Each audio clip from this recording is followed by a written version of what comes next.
ស៊ូឆេងកំពុងដេកនៅលើគ្រែអ្នកជំងឺកូនប្រុសបង្កើតទាំងពីរឈរចំរំជុំវិញគ្រែម្នាក់ចាប់ដៃគាត់ឲ្យជាប់ម្នាក់ទៀតកាន់ប្រអប់ជ័រលោកត្រាយកមកផ្ដិតលើមេដៃរបស់គាត់កូនច្បងនិយាយសម្រាលសំឡេងប្រញាប់ផ្ដិតត្រាទៅគម្រោងចាំតតែវ៉ាន់ឈីងត្រឡប់មកវិញចៅស៊ូឆេងគ្មានកម្លាំងកំហែងនៅក្នុងខ្លួនឡើយគាត់បើកមាត់ប៉ុន្តែបន្លឺសំឡេងមិនរួចមេដៃរបស់គាត់ត្រូវបានគេបង្ខំឲ្យផ្ដិតចូលទៅក្នុងប្រអប់ជ័រលោកត្រាពណ៌ក្រហមនៅពេលវ៉ាន់ឈីងរុញទ្វារចូលមកកំសៀវទឹកបានជ្រុះធ្លាក់ទៅលើអានាងបានឃើញស្នាមត្រាពណ៌ក្រហមនៅលើមេដៃរបស់ឪពុកឃើញបងប្រុសទាំងពីរកាន់លិខិតព្រមព្រៀងមួយសន្លឹកនៅក្នុងដៃបានស្ទុះចូលទៅដណ្ដើមយកលិខិតនោះមកភ្លាមនៅលើនោះមានសរសេរថាស្ម័គ្រចិត្តបោះបង់ការព្យាបាលប្រគល់សិទ្ធិគ្រប់គ្រងទ្រព្យសម្បត្តិទាំងស្រុងនាងក្តាប់ក្រដាស់នោះយ៉ាងណែនដៃរបស់នាងញ័ររន្ធត់យ៉ាងខ្លាំងបងធំបងពីរពួកបងធ្វើស្អីហ្នឹងកូនច្បងក្រោកឈរឡើងទេដៃប្រដេញនិយាយធ្វើដូចជាគ្មានរឿងអ្វីកើតឡើងនេះជាបណ្ដាំដែលពុកបានផ្ដាំពេលគាត់រស់រើផ្ទះនឹងផ្ទះត្រូវធ្លាក់បានមកលើបងនិងបងពីររបស់ឯងថ្ងៃក្រោយរឿងមើលថែពុកគឺប្រគល់ឲ្យឯងហើយកូនទី2និយាយបន្ថែមទាំងឌឺដងឯងគ្រាន់តែជាក្មេងដែលពុករើសមកចិញ្ចឹមប៉ុណ្ណោះចិញ្ចឹមឯងជាង20ឆ្នាំមកនេះដល់ពេលឯងទៅរកស៊ីស៊ីគ្មានពេលទេវ៉ាន់ឈីងខឹងរហូតដល់យំពួកបងយកទាំងលុយនិងផ្ទះទៅអស់ហើយបណ្ដោយឲ្យខ្ញុំម្នាក់ឯងចេញទាំងលុយចេញទាំងកម្លាំងមើលថែពុកកូនច្បងសាច់ចំអកយ៉ាងត្រជាក់ស្រជុំពួកយើងជាកូនបង្កើតថ្ងៃមុខអ្នកដែលត្រូវកាន់ក្តាររំឈូសរៀបចំពិធីបុណ្យសពគឺពួកយើងឯងជាកូនស្រី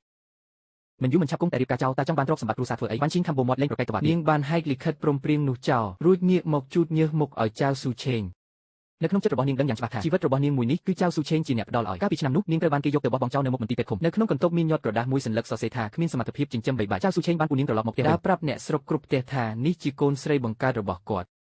ក្មេងនៅក្នុងភូមិជាប្រមាថនាងថាជាកូនអ្នកខាងស្លាកូនបានឈប់ពីមុខនាងចង្អុលមុខក្មេងទាំងនោះហើយនិយាយថាអ្នកណាហ៊ានធ្វើបាបនាងទៀតអញមិនលើកលែងអាយុ9ឆ្នាំនាងបានកើតជំងឺធ្លាក់ខ្លាំងបិទផ្លូវភ្នំ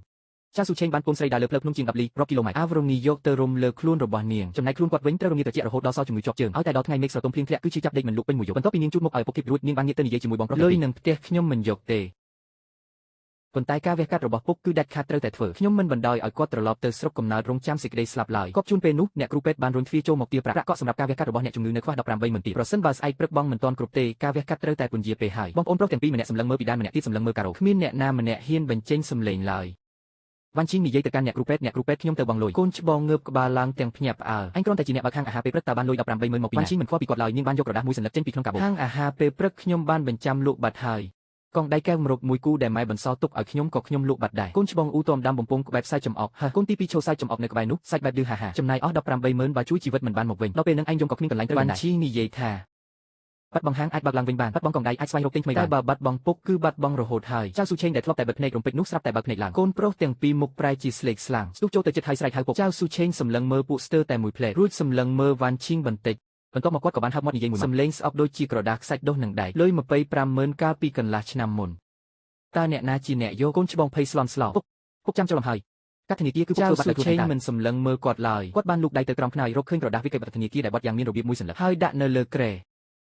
កំណត់ត្រាមានសរសេរយ៉ាងច្បាស់លាស់ក្នុងអំឡុងពេល3ខែដែលកូនច្បងកាន់កាត់ធនាគារជំនួសចៅស៊ូឆេងបានវេប្រាក់25000រំលែកជាច្រើនលើកចូលទៅក្នុងកណីរបស់កូនទី2កូនទី2មកប្រែជាស្លេកស្លាំងដូចជាលុយនោះខ្ញុំគ្រាន់តែខ្ចីប្រើប្រាស់បណ្ដោះអាសន្នប៉ុណ្ណោះពេលគម្រោងទទួលបានលុយមកវិញខ្ញុំនឹងសងភ្លាមសម្ដីមិនទាន់ផុតពីមាត់ផងប្រពន្ធកូនទី2បានរុញទ្វារបន្ទប់អ្នកជំនួសនៅក្នុងដៃកាន់លិខិតទារបំណុលអនឡាញមួយជ្តុំរួចបោះក្រវ៉ាត់ទៅលើមុខកូនទី2បង្វើប្រាក់ស្អីហ្នឹងអញយកលុយសម្លេងជីវិតរបស់ពុកទៅជូនកាដូឲ្យអីដូស្រីតាមអនឡាញខាងក្រៅនៅជំពាក់បំណុលអនឡាញជាង400,000ទៀតកូនច្បងនិងកូនទី2បានត្រូវរត់ឃ្លាទទួលបានប្រាក់សំណងរស់រើផ្ទះ 3.8 លានត្រូវយកទៅសងបំណុលអនឡាញជាមុនសិនប្រពន្ធកូនទី2ចង្អុលមុខកូនច្បងគាត់ថែមទាំងបានតាក់ទងផ្ទះមេម៉ាយផ្ទះចរិស្បែកខ្មៅគ្មានច្បាប់ទៀតផងបន្ទប់មួយប្រជុំគ្នានៅផ្ដុំក្បាលមនុស្សចាស់6នាក់រងចាំតែពុកចុះហត្ថលេខាលើលិខិតព្រមព្រៀងរួចបញ្ជូនគាត់ទៅទីនោះឲ្យរស់តាមវាសនាស្លាប់តាមព្រំលិខិតនៅក្នុងបន្ទប់អ្នកជំងឺប្រែជាស្ងាត់ជ្រុងដូចជាទីលានខ្មោចចៅស៊ូឆេងសម្លឹងមើលកូនប្រុសទាំងពីរហើយសម្លឹងមើលវ៉ាន់ឈីងដែលឈរនៅក្បែរគ្រែគាត់បានលូតដៃដល់ស្កាំងស្គមទៅចាប់កដៃរបស់នាងសម្លេងមិនសូវខ្លាំងប៉ុន្មានទេប៉ុន្តែគ្រប់ដណ្ដប់ឬពេញមួយបន្ទប់ខ្ញុំចៅសុកឆឹងរស់នៅក្នុងជីវិតនេះមិនអត់ប្រយោជន៍ទេចិញ្ចឹមកូនប្រុសបង្កើតដែលមានឈាមជ័រដូចគ្នាចំនួន2នាក់មិនស្មើនឹងចិញ្ចឹមកូនស្រីចិញ្ចឹមម្នាក់ដែលគ្មានទំនាក់ទំនងឈាមជ័រកូនច្បងប្រញាប់ប្រញ័រមកដល់ពុកពួកយើងជាកូនបង្កើតរបស់ពុកណាចៅសុកឆឹងនិយាយថាកូនបង្កើតពួកអញលួចលុយព្យាបាលមុខរបួសសង្គ្រោះជីវិតរបស់អញបួងសួងឲ្យអញស្លាប់ឆាប់ហើយបញ្ជូនអញទៅផ្ទះថៃtomជុំជ្រីស្មើអាក្រក់នោះចុះចំណែកនាងវ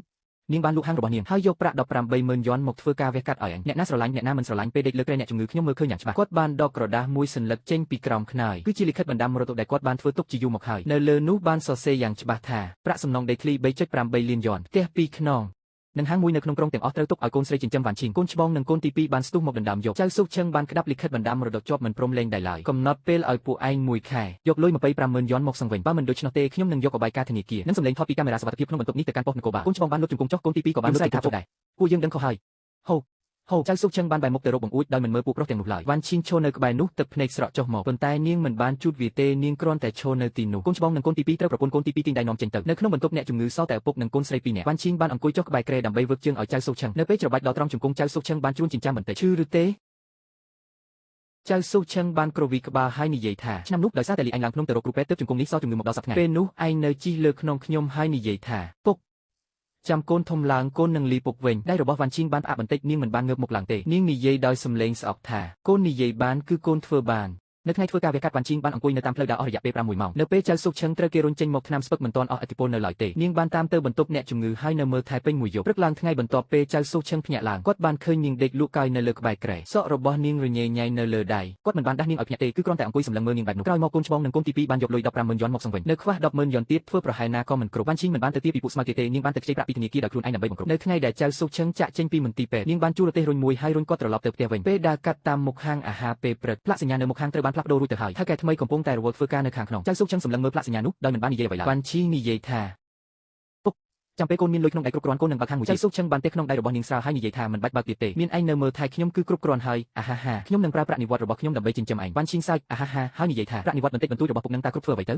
ឪពុកនិងកូនស្រីទាំងពីរនាក់សើចសប្បាយចិត្តដើរតម្រង់ទៅផ្ទះរដូវផ្ការីកផ្កាយូឡាននៅតាមដងផ្លូវរីកស្កូស្កាយពេញមួយដើមពណ៌ស្អាតជ្រុះមកលើស្មារបស់វ៉ាន់ឈីងចៅស៊ុកឈឹងបានបេះស្រទាប់ផ្កាមួយសន្លឹកចេញឲ្យនាងកាន់នៅក្នុងដៃសម្លឹងមើលអស់ជាយូរគាត់និយាយថាឆ្នាំនោះពេលដែលម៉ែងលីចាក់លោកទៅគាត់បានបន្សល់ពីគាត់ថារឿងដែលត្រឹមត្រូវបំផុតក្នុងជីវិតគាត់គឺការរើសឯងមកចិញ្ចឹមពីមុខមន្ទីរពេទ្យកាលនោះខ្ញុំនៅមិនទាន់យល់ទេឥឡូវនេះខ្ញុំយល់ច្បាស់ហើយវ៉ាន់ឈីងមិនបានតបទេនាងកំពុងរុញរទេះដើរទៅមុខរំពេចនោះនាងនិយាយថា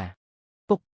ហាងនោះកូននឹងទិញវាមកវិញថៅកែថ្មីរាប់អានជាមួយកូនគាត់ឲ្យកូនខ្ចីលុយសិនចាំកូនសងគាត់បន្តិចម្ដងចៅស៊ុកឈឹងស្រឡាំងកាន់បន្តិចភ្នែករបស់គាត់ប្រែជាក្រហមមិនឲ្យវ៉ាន់ឈីងមើលឃើញឡើយគាត់បានញាត់ស្រទាប់ផ្កាយូឡាននោះចូលទៅក្នុងប៉ាវអាវគាត់ត្រួតស៊ីគ្នាជាមួយនឹងលិខិតបណ្ដាំមរតនោះមនុស្សដល់ពេលចាស់ទៅទើបដឹងខ្លួនពេលដេកនៅលើគ្រែតាអ្នកណាលើកទឹកមកឲ្យអ្នកណាជួបមុខអ្នកណាអាណិតស្រឡាញ់អ្នកណាគិតគូរតែរឿងលុយកាក់ពីអ្នកគឺដឹងច្បាស់ដូចថ្ងៃពាក្យចាស់ពោលថាចិញ្ចឹមកូនប្រុសដើម្បីពឹងពាក់ពេលចាស់ជរាប៉ុន្តែអ្នកដែលមើលថែពេលចាស់ទៅមិនមែនជាកូនប្រុសទេគឺមិនសការឿងឈាមចូលអាចបោកប្រាស់អ្នកដទៃបានប៉ុន្តែបោកប្រាស់ខ្លួនឯងមិនបានឡើយតើអ្នកណាដែលល្អចំពោះអ្នកពិតប្រាកដឆ្អឹងខ្នងនៅក្នុងខ្លួនរបស់អ្នកដឹងច្បាស់បំផុត